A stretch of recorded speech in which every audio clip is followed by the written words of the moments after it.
Operation सिंदूरच्या यशानंतर भारतीय सेनेच्या समर्थनार्थ भारतीय जनता महिला मोर्चा यांच्या वतीने सिंदूर यात्रेचं आयोजन ठाण्यामध्ये करण्यात आलं होतं।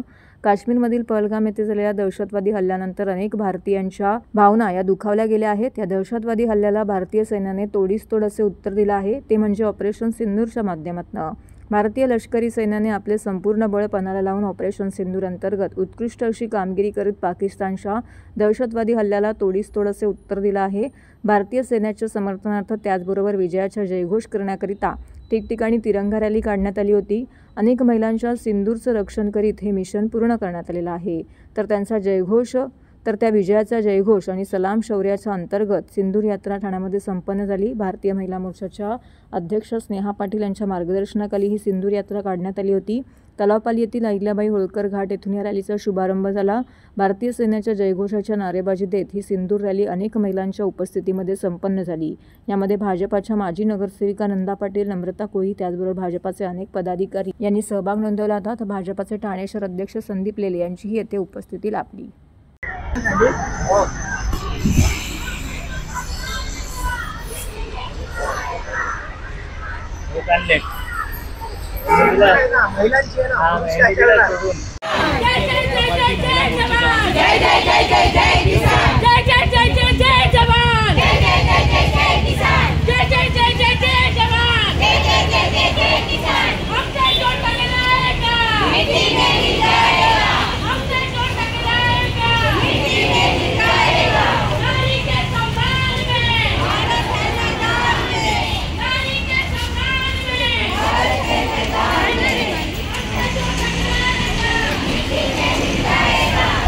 आपण काही दिवसापूर्वी पाहिलं असेल की जो पाकिस्ताननी जो भ्याड हल्ला केलेला आहे त्याच्या प्रत्युत्तर म्हणून आज आम्ही फक्त भाजपा तर पूर्ण भाजपाच्या महिला उतरलेल्याच आहेत। जे पाकिस्ताननी जे केलंय, जे त्या आतंकवाद्यांनी केले, जे सगळ्यांना जे नवीन संसार उद्ध्वस्त केलेत, घरं उद्ध्वस्त केलेत, लोकांना मारलेलं आहे त्या हल्ल्यामध्ये, त्याचं जे आपल्या भारतीय सेनेनी आणि आपल्या मोदीजींनी जे प्रत्युत्तर दिलं, तर त्याच्यासाठी म्हणून आम्ही इथे उतरून त्यांचं एक कौतुक करण्यासाठी आज आम्ही ही सिंदूर यात्रा काढलेली आहे।